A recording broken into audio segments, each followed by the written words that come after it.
Hello, guys. Hello, world. Welcome to the Thinking About Me podcast. Think a new way to think about mental and emotional health. My name is Adela Hattel, and this is a podcast about a conversation in which you get educated through and just about life and everything. And I'm so excited to announce my next guest, Mario Scott. He is from Madhaus Studios Illustrations, and it's just super awesome not only to have gotten to know him as a human, but to have him part of the Project Human team, and especially the Checkmate team with the things that he's going. So I can't wait to share with you that, and just to share him with you because he's a pretty cool dude. So so what I'm going to go ahead and let you do is take off and introduce yourself more than what I said, or go ahead. And who are you and what are you all about? Uh, as stated, my name is Mario Scott. I was born and raised here in Jacksonville, Florida. Um, been I'm an illustrator, been drawing since I was little. Um, Hard to tell how old because I was that young when I actually first got started putting crayon to paper. Um, I I also do a bit of filmmaking and photography on the side, but right now my main focus is getting back into doing illustration. Um, and I also do and here and there I also do a bit of martial arts. I'm a self-taught uh, kickboxing and whatever I feel is necessary to it. Uh, I'm 34, Virgo, that sort of thingamabob. I don't know much about the astrology sides and stuff, but I'm a Cancer. I just know that I like ocean and I'm a weepy emotional sob. So like it works. I think that's kind of what it says. So super awesome. So let's start off with how did you and I meet? Um, what's your version of how we met? Well, as I remember, we met at a film premiere. Uh, I believe it was the premiere of well, first it was the premiere of the short film Cliche, which I acted in. I was the nerd, sort of a mix of Randy Meeks from Scream and Steve Urkel from Family Matters. And then it showed the full film in utero afterwards. And so I saw Adela, and then, of course, the first thing I noticed was a Power Rangers hat, the Pink Ranger, as you can see right here. And then I wanted to meet with her, get some references, talk with her a bit more. And in talking with her, she just had this sort of passionate fire that I never seen in a person before. And from that, and for that, it just pretty much grew a fire within me as well. And so we've been talking, trying to meet um, as much as possible, if possible, and and pretty much just hit it off from there. Yeah, yeah, it's funny because I'm one of those people. I recognize souls and I see something and I'm just like, ooh, that's kind of fun. And I'm like, and I kind of attach myself to it too. And so when you told me you were an illustrator and you drew, and you had your like this thing and what you did, I was like, oh my gosh, like the universe loves me. I've been wanting to talk to somebody who can draw because I can draw, but like I'm also self-taught, and I don't practice enough. If I put in time and effort, I could do good, but it's not my passion. And so to meet someone whose passion that is, I was like, oh my god.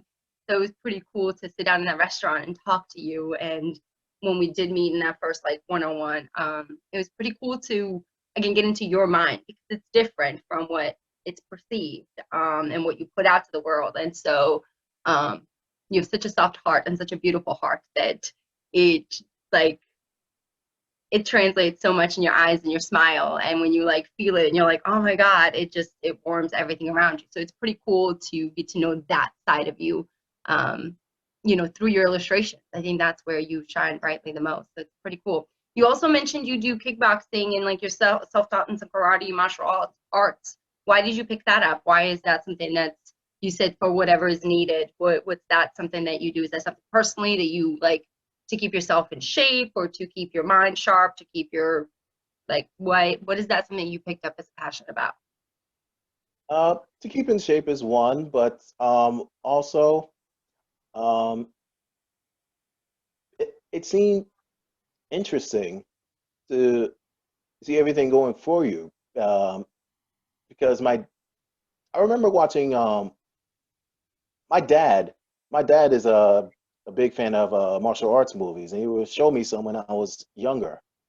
And so I remember from watching them. I remember watching the Ninja Turtles movie, specifically the movie because you can see everything. You can see the guys in suit doing those moves, and then of course seeing Power Rangers. Super cool. They're just it's like the one thing when I came to America, I was 11 and that like maybe the 12-year range, my teenage years is when I like hooked on and that was it. I was like, that is the superhero I want to be. Like, yes. Like I could dig that because it was so almost real. Like it wasn't so far-fetched from reality at all because like I could put on a suit and be a superhero if I wanted to. Like it's that good, like it was like good versus evil more like I just love the lessons from it.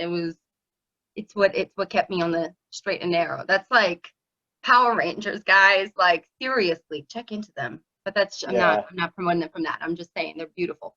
But tell me what is I want to get into a little bit of a little more serious subject because the things that I do and work with is mental and emotional health, and I'm all for like the let's go and talk and have a conversation. Um, so tell me, what does mental and emotional health mean to you? to me, I guess it would mean total freedom. Like it's sort of hard to explain. Like you have like in a way, like personally, when I was younger, um, there would be expectations expected of me, and honestly, it would hurt me if I didn't meet expectations. And oftentimes I would feel like a burden, a burden, especially to my family. And it's like the last thing I would want to do is disappoint my mom. I mean, that was the last thing I wanted to do. Like if it were like if it got to the point if it got to the point to where I like royally disappointed her, I just couldn't take it. I wouldn't be able to take that. And it was like years later, but as years go on, I told myself, of course, I still have to meet expectations, but I can't beat myself up over that because um, because in all honesty, it's not healthy. I mean, it's not healthy like trying to overexert yourself to the point of exhaustion, and all for it to produce no results. And so, of course, I was going to meet expectations, but do it in a way that would I was going to do it in a way that would not just benefit them, but benefit me mentally.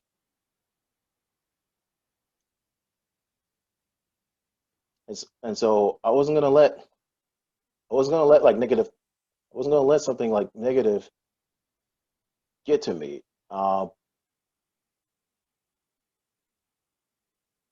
like it's one thing. I mean, it's one thing to be rich. there's a totally different to be. It's totally different to be happy along with it. Mm-hmm. It's it's so crazy that you're just so on point with the conversation I just had with somebody else, Sid, and how that happy like how going from one aspect of a narrative that we thought we've had to be in the expectations of the world and everyone around us to questioning all of those expectations and their expectations, requirements, and what's required of us to figuring out that the whole success is not rich and famous and all these things. Like they help, sure, my financial freedoms, all those things help, but the thing is what your happiness, your daily routine of production, that intentions, like everyday intentions that make you go, I'm working towards that dream. So when I do get it, I am solid and I am happy with that freedom, and the resources I get are going to make me more free rather than constrain me because of others' expectations. So I think it's such a beautiful moment to see and to hear, and again in the same moment from two different perspectives, to hear that same train of thought. um and it goes to show you again, I've had to question that expectations too and change everything and say, tell everybody, say no, to be here to do this and for this reason. And we wouldn't be who we are if it wasn't, and we're so much more powerful for that and because of that. And that just, it's so awesome to like feel, like I feel it from you. It's so crazy that it, like, even through here it translates so much in your passion for yourself, um and what you want to do for you. And it's funny because before going into this interview, I saw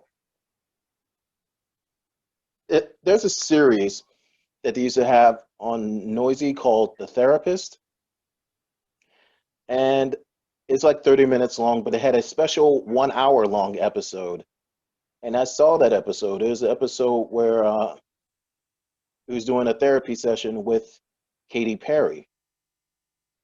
The episode was around 2017. It came out in 2017. You can watch it fully on YouTube now. Okay. Um, like it said at a point, like when she grew up, she grew up in a Christian environment, and of course, when she was younger, like she had a lot of questions about certain things, and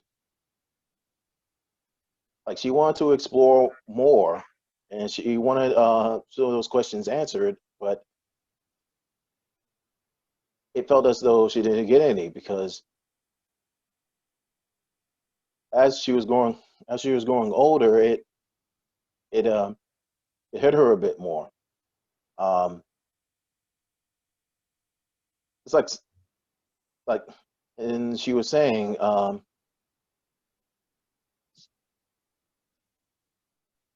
like she had to grow up fast, and like she's living two different personas. Like, of course, you have the artist, you have this singer, this huge pop singer, Katy Perry, but then you have Catherine Hudson, Mm-hmm. which is who she is. She didn't have the opportunity to be a normal child. Like you see some of the childlike nature, like you see her childlike nature in some of the stuff she does, especially in some of her music videos. I love it. But at one point she did at one point she did struggle a bit because at some point she had actually like, cut all of her hair off, and she had like short hair, and people were like, "Oh my God, I don't like this short hair. I liked it better when it was longer. I liked it better when it looked like this. I liked it better when it looked like that." And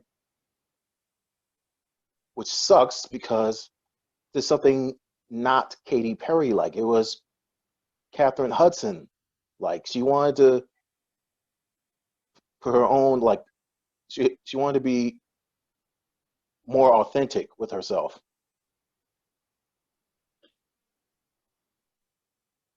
Yeah, it's one of the things I've learned too. I play so many characters when I'm out into the public too because it's your self-defense mechanism. Um, being the true who you are and the world looking at you and going like, that's not good enough because I like this way. It wears on a soul so hard, especially when that soul has, like when we talk about trauma, like everybody's experienced trauma, but like we force our own traumas and our own expectations on others because we want to feel better about ourselves. And so when we do that, we literally diminish the other human completely because, well, my trauma said, I not just like this, my voice needs to be better, and you just need to listen because I pay your bill, I do this, and I do this. And it's like, no, boo-boo, time the fuck out. No. And that's something I had to learn too. And I had to cut that completely off because if you have to love you. Like you have to love you. And I don't exist like Adela, the Adela that everybody knows. Like Adela, the Adela that you guys met on Checkmate. The Adela, like, that's Adela. Like the nerd, the like Adela that everybody personifies up here is the character, is Katy Perry. Like, boom, boom, let's go. I got it. Because I could do that. But when this comes out and I'm like, no, I'm serious. It's this. And I don't like it when you're like that. Well, you know what? Too bad. You got to take both. If you want one, you got to have the other. You can't have one without the other. Like the other made one. And then one is teaching the other to be. Like, come on. And so people have so many high expectations of everybody because they don't want to face their own self. Like if they literally looked in the mirror and went like, hey, my expectations, whoa, I'm not even meeting a single like thing in my life of my own expectation. But here I am, Mario. It's your job to make sure that you meet my expectations that I'm not even looking forward to meeting. Like, you're not meeting my expectations. Are you kidding me? Like, that's just the most ridiculous thought. But we do that as a society because we want the attachment. We want the emotional and the mental attachment to a physical being because it makes us feel better. And that's something that like we have to break. We have to allow the human side to be human because human needs to be human. We're all children on the inside who suffered something. And we've all been expected to live in this world and this society to be more than what we even can conceive, what should be more. We don't even know what more is. Is it more coffee? Is it more conversation? Is it more sleep? What's more? Or Power Rangers? Right. What's more? And unless we experience it and we try it, how are you going to tell me what's more? So fuck your expectations. But it takes strength to actually do that because then you have to face that backlash and accept it. But that's where your action and your reaction have to be truth to you, and you just face the consequences. And when the people like it or not. But here's the thing too: there's 7 billion people in the world. I have this philosophy: if there's 7 billion people in the world, and if I can find 100 humans that are like me, that have this passion about life and themselves and power and like all these good things and Power Rangers, whatever it is they have in themselves, I've won because that's 100 powerful fucking people. 100 powerful people. Like, do you know what they can do? It reminds me of a scene from Power Rangers in Space. You know, the very last episode. When they all come together and they're like, Yeah. I'm a Power Ranger. I'm a Power Ranger. I'm a Yes, Power Ranger. exactly. I'm a Power Ranger. Yes. And they just like, yes. And that's like my philosophy and my vision. And that's how I've changed. Like, there can't be one of me. There can't. I can't because I met you and I met Sid and I met all these humans. I met Will. I met all these. It can't be one of me. And now I have 30 of y'all. So I am well on my 100 way. Let's go. Let's go. Imagine the power. Gosh, life changing. But it requires a lot of accountability and responsibility for the self. Yeah. And there are going to people that are going to doubt you. There are people that are going to shut you out when they see that special in you. Because I did mention the ending that last episode of Power Rangers in Space. But do you know what happens on the original series, which is Denji Sentai Mega Ranger? Fill me in, please. I'm all about the knowledge. Like when it comes to big finales, there's like 4 to 6 parts for that endgame finale for certain Super Sentai series. And so when the people of that city found out that these high school kids were the Mega Rangers, they exiled them from the city. They shut them out. Wow. I'm looking at that and I'm like,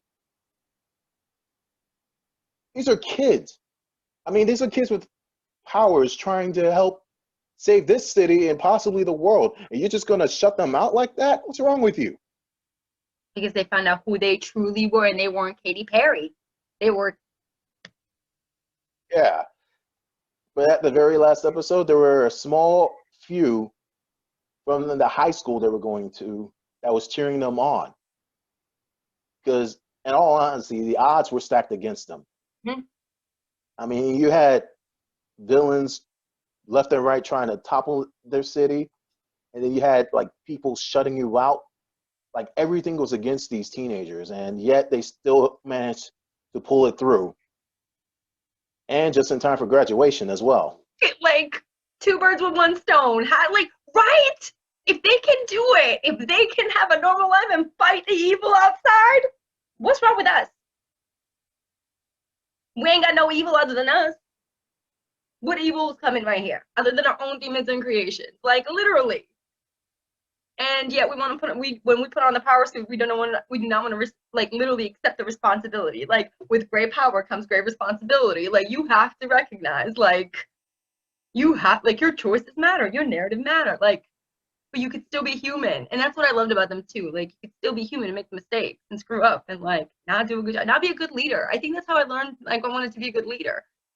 Like, I looked at some of them, I was like, that's not good, some good leadership quality. But then they grow, and then you're like, well, if that can grow, they were chosen for a reason to be a leader. Like the powers of the Power Rangers are like never wrong for who they choose to be. Like, you are red for a reason, you are pink for, like, they never wrong. And so, but it's your job to evolve into that, like, requirement of that power. And if you don't take that challenge, and I think that's why I love them so much too, now that I'm talking about it, I'm going through it, it's like, you don't take that self challenge to account, like, to live up to that power by your own self, like, then when you are on your own and the town shun you and people look at you like, and you're bare and raw, and they're like, doesn't matter that you're a Power Ranger, we don't like you. You better be able to stand there butt ass naked going like, well, okay, I'm still a Power Ranger. Like, okay, I can still do something, because that's what Yeah, you yeah, it's little moments like that, um, which reminds me of another like good finale for it was for the first Disney Power Ranger series, which is Power Rangers Ninja Storm. Like the main Rangers lose their powers, Mm-hmm. and the main villain is like, "Hey, what are you gonna do? You have no more power left." And the Red Rangers just stood there and told him, "We may not be Power Rangers, but we still have power." And they didn't need to beat them with the Power Ranger powers. It was really ninja powers, but still, you get the gist of it. Yeah, you didn't have that force that everybody expects you to do, and all these things that everybody, like, that's why I love Checkmate so much. When we, like, the finale of it all, like, it wasn't what when I started it, like, it literally was not what ended at all, like, not one bit. It evolved into this one human, Megan, our little pawn, to be the center of this whole thing and to be the powerhouse, just to, like, all because, like, to representation of it. Like, it went so much from this is my story to this is the evolution of, like, when the power is gone, what happens? What happens when you're left with nothing? How do you push through and survive with that? And so, leading into the next question, is there ever been a point in your time in life that you felt like where all your human power was stripped, in that sense? Now we were talking about that, and like, you were, like, you had that doubt, you were like, but then, you came back and got it because you knew, like, you knew what your responsibility was. um I entered a piece of illustration for a magazine. It got rejected. I mean, it's like I'm telling. It's like thinking about it. I'm thinking about it. I shouldn't have felt that way, but I kind of did. Like it was an opportunity to show my art, not just to a select few, but to more people who may not know who I am or what kind of art I can bring. Just to get an email saying that, just to get an email saying that I wasn't selected, which it had me questioning, but only for a few seconds. I had got back to the point to where it was like, all right, all right, y'all want to reject me? Okay, you're gonna see something out of me that you are not gonna believe. And trust me, if I surpass y'all, don't be surprised. Man, see, like that's the mindset I love. That's the mindset that fuels me. Your rejections, I'm like, really? Okay, I'll just sit in silence and do my job. I shall work. I'll get it done because at the end of the day, I will surpass you. Now I'm more motivated than ever. Because you didn't even tell me why. Like, why was I not selected? What was the reasoning? Like, give me a reason so I can improve or not improve or whatever. If you're not selected, then you're like left with, oh, especially when you're in a vulnerable place, especially when you're a new artist or when you're anything new in anything. I think that missing communication with humans that is gotten so lost because the timing, well, I don't have enough time. It's just a rejection. It's like, no, you're rejecting Yeah. a whole human being. Well, they said there were too many submissions to. There were too many submissions to pick one to pick. There was like too many selections for Yeah. their magazine, and I didn't make it in a bunch. So Yeah, but I think that like I'm glad that you had that moment of getting out of it. Because I also feel like you had that. I'm going to bring this up just because I think it's an important conversation to have between you. You had that kind of moment with you and me, in the beginning of the year where you had asked me to model for you, and I was like, well, I just think I'd be more useful in the back end, just because it's not something that I do as like I don't do that as an everyday thing or like like I just don't. It's not like I like it. It's fun. Like I'll get in front of the camera, but it's just not my thing all the time, if that makes sense. And so to do that's what I've learned. And so I was like, well, like, I'll help it. And so like for that moment I felt like you had that moment of like I wasn't gonna want to like work with you or be with you or because I didn't want to do the one thing, but I gave an alternative. So I was like, how was that like? Because like you brought it up a little bit in one of our other meetings, but like talk to me about that process again. Like, because like we're hearing good like now, because you know me now. Like I'm not like but it's like how was that moment of like because it was still a rejection in some form but an offer to help in other forms. What did you just saw the rejection first rather than the help, maybe or not, and like yeah, walk me through your process on that because I think that's something that like I'm always interested in on how like it was really taken. mm. Well, I saw it when I first saw it. I was sort of in my own head for sort of in my own head for a bit, and then it was like that take 10 seconds to it was sort of that take 10 seconds to process everything, but then after that you gotta get back to you gotta get out of it. Uh, like take 10 seconds to be upset, to to be angry, be sad or whatever, and then just let it go and realize that maybe being outside help could being outside help could actually be better. Mm-hmm.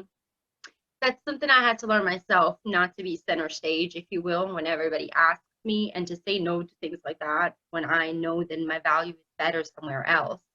And that's something that I was gonna I said to myself, like I was gonna keep myself accountable this year to say no to the things that I felt, or humans that needed more help in other ways they want to pursue, or things like that. Like it's just so much more beneficial. And so I was a little bit, because I'm working on my tact. Listen, I have tact issues. So I'm working on my delivery and my tact. And so I always think that I don't deliver, as well either. And so I'm like, man, how did they take that? Because I was like, it's not like I want to say no, but it's like, no, not for that. Let's do something else. And it's like, but I also know how I read things too. And I'm like, bitch, please, like, time out, We all have those moments. But then, like you said, take a step back and like reread it, regroup, reprocess. And then when you don't understand, ask the question. I think that's something that uh, I've learned really the hard way. And so I love that I'm able to get past those moments of relationships where before I couldn't. I'd be like, well, I already gave you help. Like, not my problem. You're having an issue. Like, because that's the personality I would have too, if that makes sense. So it's pretty cool again to see that we are able to be here again in that time and moment when almost something, just an emotional charge, can end or like evolve a relationship, if that makes sense. Like that one moment in that emotional charge of time. We go back and reevaluate the lesson. You go, man, so glad I didn't like shut that bridge down. You know what I mean? So glad I didn't do these things. So glad we didn't do these things, because you never know who the human is until you give them the time. Right. So it's beautiful to see, like I said, our friendship evolve, and where it's gonna go, especially because we're not a couple, if that makes sense. Right. A little bit of an odd couple, but still the nerds that we are, completely. Um, I have another question for you. What is your aspiration in life? I messed this up the last interview, so aspiration first. My aspirations. Um,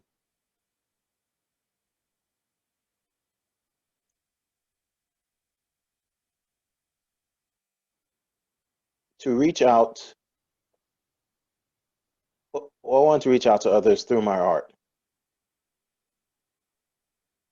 as a visual storyteller, so to speak. And of course, like before stated, I do, aside from illustrations, I do photography and filmmaking. And I had to learn to grow as a filmmaker, like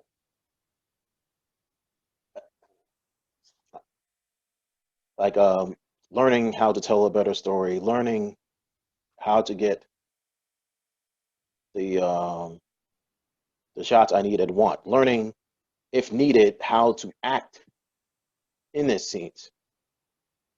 Like if there were certain scenes, if there are certain scenes that I want to help touch a person, I, I would hope that it would touch that person at some point, especially after my recent film, because with most of with most of my films, I mostly do action films, and my recent film is not an action film. It No. is, What is yeah, the name of your recent film too? Let's plug it in. yeah, yeah. My recent film is called The Othello Incident. Mhm. Um, it's sort of like a noir retelling of Act Five, Scene Two of the Shakespeare play Othello, uh, and just that scene alone, which is the final act and scene in that story. And so I wanted to tell that story, but I wanted to tell it in a different way. Like, of course, I made it into a noir. I changed some of the characters' names, but like kept it as sort of a way to make them sort of similar to the characters in Othello. But this was the biggest thing that I wanted to do with it, because Othello is dialogue heavy. The Othello incident has no dialogue. Mm. You have to you have to look at certain points. You have to connect the dots, solve the mystery together by sight and sound, but no words. Just the ranges of emotions that comes from these different characters. And as an actor, I don't do a lot of I don't do a lot of sad scenes really, but that I don't do a lot of sad scenes really, and I'm afraid that they might look funny or they might not be as genuine as I want them to be. Uh, like hopefully it like just hopefully it is to everyone's hopefully it is to everyone's liking, and like not only did they get something from it, but hopefully enjoy watching this film as well. It's beautiful. Like you have an ability to translate that emotion just even through your conversation, like right now. Like I'm even just that. So aspiring to be able to tell that story through the emotional moment where it catches you, where you're like, I feel you. Oh my God. No words, just the sound and the moment. Um, you're on your way. It's gonna happen because you're focused on it. And like you just said, with something that you did and tried and challenged, like, and we've talked about some of the other things you want to do and where you want to go. Like, it, those are challenges that you're willing to take on. So no matter what anybody says around or whatever, like, say, keep your steady course and do that. So with that too, what's your affirmation for yourself? Like, what is the thing that you say to yourself that's true to you, to who you are? For example, for me, since I was a little girl, I've always known, like, this one phrase came to my head and my heart, and it was, do not fear your greatness. And that's something that I have feared, which is where it's taken me so long to get to this point where now I'm like, no, I know the greatness I possess. Like, I am not afraid of any of the responsibility, any of the things to come. I'm ready. Let's go. And that's been mine. Like, not for your greatness. So what's been an affirmation of yours? An affirmation, that's an easy one. Uh, it's a pretty simple one too, Okay. really. 'Cause there's a song I heard recently from a hip hop artist by the name of Common. Okay. Yeah, he had released an EP called A Beautiful Revolution Part 1. And there's this one song that got to me. It's just the title alone from the song. That was my affirmation. And the title of the song is Don't Forget Who You Are. That is deep. Like, you can't. And there's a song that I'm gonna send you after this called When the Truth Hunts You Down. You can't um you can't forget who you are. Literally the lyric, like, in there, and you saying that, I'm like, I just listened to it right before him. Like, affirmations. Affirmations. That's so awesome. So music is a way of your, like, how you get your messages, if you will, almost too, right? Yeah, mostly. But I also mostly like to listen to tokusatsu soundtracks, so there's that. Hey, that's super cool though. Like the amount when you can listen to some things in there that you can feel in a beat or in a string, or like just the instruments alone. Like, it doesn't matter what it is when it can go like, you light up when you say it, speak about that. So it's beautiful to see it. Like, so beautiful. I have another question for you. In your life, well, it's a two-parter. Number one, who is your famous inspiration? And then number two, who is your, like, human, personal, everyday inspiration in your life that gets you through and you aspire to be? A famous inspiration. Ooh, Those are hard. yeah. Um, yeah, that is a hard one. Uh, I ask it because I'm always asked that and I just don't know. But I do know now. I do know. I'm realizing exactly who it is for me. It's Jason David Frank, the Green Ranger. Like, it's just, I'm meant to talk to him and meet him one day somehow. I don't know how it's gonna happen. That's like it's gonna happen. My God, there's a reason. Such a well, I have to say, knowing his story, and how he incorporates that story into a big production company and making something out of himself from a from like a tough beginning. I would have to say Dwayne Johnson. I could see that. I could see that. And getting where he is now. Yeah, I could like when see he that. yeah, well, like when he first like started, when he first like got started, he was flat broke. The only thing he had in his pocket was $7. But that $7 was enough to like lift him off the ground, go into a career in wrestling, but then skyrocket him to a not only a career in film, but more than that, Hmm. which is why his production company is called $7 Productions. Oh, I love it. I love it. That's amazing. Man. It's good because he didn't forget where he came from. He didn't forget where he came from. And he might have maybe for a little bit because we all get lost, but in the end, we all come back, right, to who we're supposed to be. That's pretty cool. So, what about your human, your everyday life inspiration? Uh,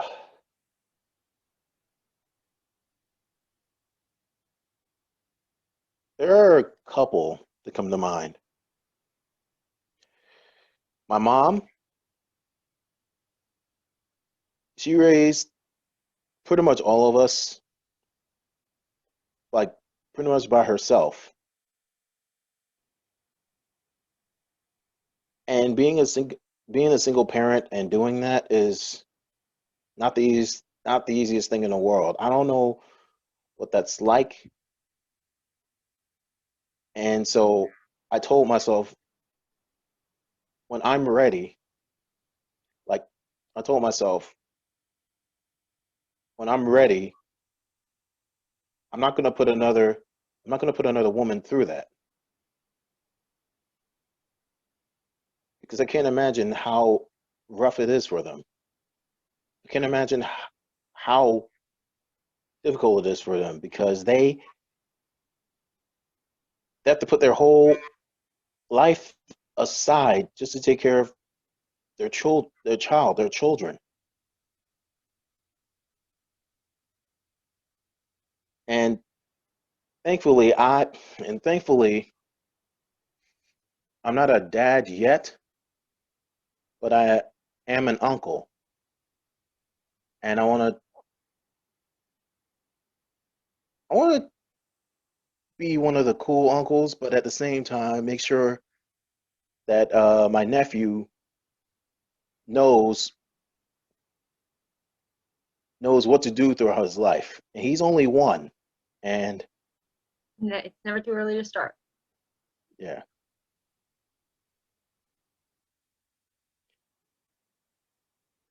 So when I find the right partner, I want to make sure that if we're still together or whether we're apart, that they don't have to go through that. That they don't, if we ever have kids, or that they don't go through that alone.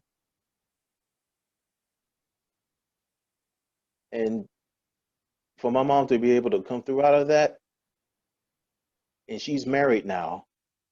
She's been married for 8 years now, and I mean, just to see her married now, I was one of the lucky ones to actually.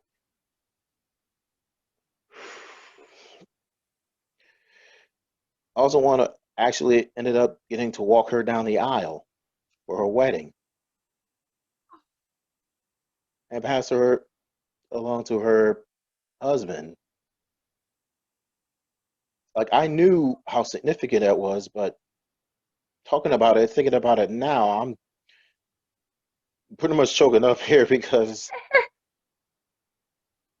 just to see everything everything that she has gone through to be at that moment.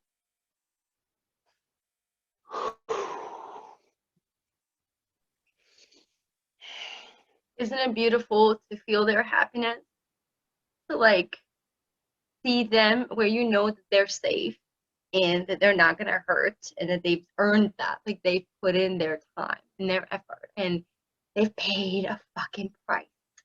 And to have someone love them for everything that they've gone and every flaw that they have and every whatever they may think, like it's a pretty it's a pretty remarkable thing, and it's pretty weightlifting off of a child too, because you know that you're able to focus on the things that you can do to provide for more, and rather than worrying about the stress of the safety and the love and the concern of your mother. And I get so choked up because my mom's story too. My mom got married about 6 years ago, and I couldn't have handed her off to a better man. And so I get it. I completely understand how powerful that moment is. And until you reflect upon it too, you don't even know how much more powerful it is later on as you grow older into an adult and like recognize that. So thank you so much for sharing that about your mom and about that. Like, gosh. Oh, all right. You said there's another person. I want to like get one other person. Who's the other person that inspires you in your everyday life? Let's get one more. My bishop, Okay. Stanley Williams, like when he was younger, he came from like he was born and raised in New Jersey. It's part of a like when he was young, he was part of a gang. But oftentimes his mom would take him to church, and a prophet came by and told him that he was going to be a preacher, and he was reluctant at first, but at some point he knew that was his calling. And so when he first started became a preacher, I mean, there were some rough patches in the beginning, but he ended up overcoming them. And like people often describe this about him, he's a like a man of integrity. Uh, and so he when he made the move from New Jersey to Jacksonville, like one thing he was told to do was build a family. Was it something that he was it something that he did? It took him years, but he's finally able to build up that family. And they said he's a man of integrity. But pretty much everything he teaches from the Bible, he does himself. Like oftentimes you hear like oftentimes there are like preachers and pastors and everything like that. They're teaching from the like they're teaching, but they don't practice what they preach. They're not walking the walk. All they're doing is talking the talk. Yeah, he's one of those ones that like my bishop. He definitely like walks the walk and sort of got the right to talk the talk. Yes, don't you love it when you have the ability to have like that's so powerful to do that too in a human to it doesn't matter what you do though too. It's like when you walk the walk of the path that you've chosen, you absolutely can talk the talk all you want to talk. You walking the walk. Yeah, That's and beautiful. yeah, I aspire like one thing I aspire to be is like to have that sort of integrity and not and not waver from it. You Mm-hmm. know, like to uh, to be able to have that kind to be able to have that kind of family, that kind of work ethic, that kind of passion, that kind of heart. it's definitely something I admire in him, and hopeful and and uh, something that I hope to do throughout my life, and hopefully when I get a chance to build up my family. Family is really important to you. Building up yourself and what you need is really important to you. I can tell that. I can absolutely hear that that's the premises of everything you're building to, is to have that secure family structure that you want. And it's beautiful to know that that's what you're building yourself to be. Um, and it's awesome to see that you're taking that time to work on you for those things, because I think most humans just don't.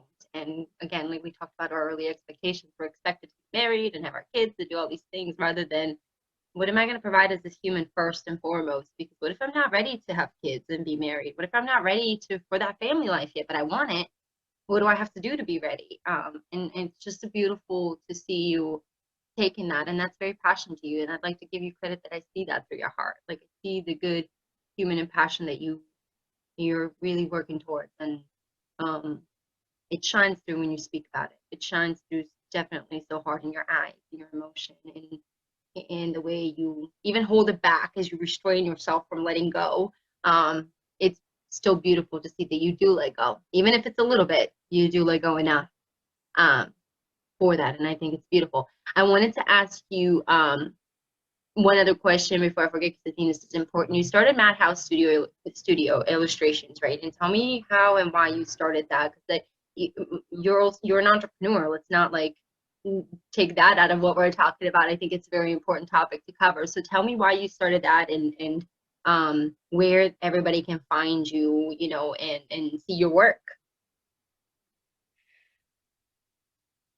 Years ago, I wanted to do more with my illustrations. I wanted to branch out more with my illustrations, and through a friend of mine, uh, I was able to.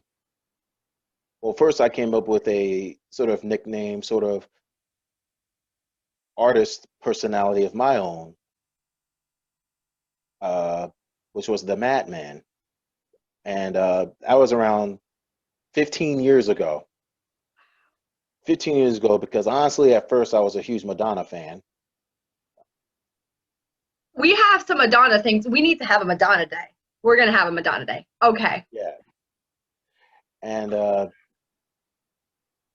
that was my name on DeviantArt. But then I really started looking at the definition of it, and decided to stick with that.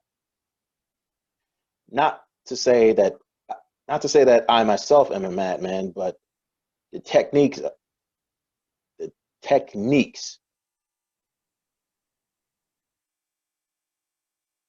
the techniques that I do to create my art. That's why I stuck with that name and still sticking with it for many years to come. I'm not really crazy, so It's okay. and Listen, shh, shh, you're with crazy. If you're not crazy, you're not. How can we be friends? You're a little crazy to be friends with me. Hello. Shh. There's a little madman in there for that. You gotta admit to that. See, there you go. There's a little truth to the madman in there, just a little bit. And you gotta touche. be crazy. You gotta be crazy to hang out with me, for real. Like, let's be honest. Anyway, like I did my first little art show in 2010, and then did little art shows here and there for a couple of years. 2012 started doing caricatures, and then like people know who I am, but they don't know how I brand myself. And so I decided to, at first, be Madhouse Studios, Madhouse, but that name was already taken. And if someone were to find out that I made that name here, that's a lawsuit up the wazoo. Wazoo. Yep. So I decided to change the House to Haus, Love it. and from there, Madhouse Studios was born. At first, it was just for illustrations and caricatures. It was just for that. But then it started branching into more, like in it branched to photography. And then slowly but surely, it branched into film work, which I started my first film in 2013. I didn't finish it until around 2016 because there were a lot of hurdles that production wise that we had to overcome, like busy schedules, uh, like Weather. equipment issues. Yeah, weather, equipment issues, everything like that. And which I learned a valuable lesson. Do not hire someone for audio and they don't have their own audio equipment. So yeah, that's never happening again. Don't you love the valuable lessons you learn? Yeah. And then you go, no, no. So when I decided to do my next film, well, my first film, I didn't direct it by myself. It was with my cousin, Cameron Sheffield, who's also in the Othello incident. So when I decided to do my next movie, Reunion, it was by myself. I had talked with someone about about production, got a crew together, got my cast together, and ended up making Reunion, which is a Power Rangers parody, pretty much. Why haven't you sent me that? I thought I had told you that before. I mean, you may have told me, but that doesn't mean that I can remember all the thoughts that everybody tells me. So why haven't you just been like, look at this shit, Della? I'd be like, let me see this. All Like, right, tell me something without actually like a PDF file is telling me. I'll send you the link to the short. It's on my Good, YouTube. good. Okay, send me the link. Okay, All right, awesome. I'll send you that link, and I'll send you the therapist link. Okay. Yes, yes, because I definitely want to see that. Yes. I'm so intrigued by that. So where can everybody find Madhouse Studios? Um, on Instagram at Madhouse Studios. On Facebook, facebook.com/Madhouse Studios, but with a capital M in Madhouse and a capital S in Studios. That's Okay. important. So, Capital M and capital S, guys, in Madhouse Studios. and the same thing for my Twitter. Okay. Awesome. And then I have a question for you really quick. Hmm. Since meeting me, what has, if you have noticed, I know it's not been a long meet where we've known each other a long time, but you kind of saw me in my zone in checkmate and have seen me in action here and there and things like that. But what has been the one thing you've noticed, either growth wise or change wise in me? Because this is the thinking about me portion of the podcast. About me. But yeah, I kind of wanted to get your thought on that. Um, well, besides the hair, uh, Like huge change on that. Like hello. um, I don't know. I don't really see any really see like any sort of differences, but I did get to see your work your work ethic, your work progress.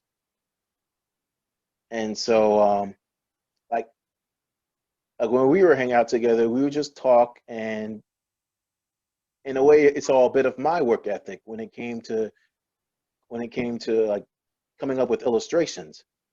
But I actually never got to see yours. I only saw a tiny bit because you did take a few photos of me. And so what were your thoughts on that? I mean, I know you at some point you were trying to get me out of my shell, especially when it comes to photography, and that's something I try to do when it comes to my photography. Like get specifically what I need. It's specifically what I need in frame, Um, or usually, sometimes I would tell uh, if they're like experienced in modeling, them I would let them work their magic, so to speak, and then I would just come up with the framing myself. Whether I tell them to like hold it or move an arm or a leg or a head a certain way. Um, I give them the freedom, and when you know you want something, I let them know. Hmm. And if they have something or they know something, I let them pretty much work their magic. Hmm.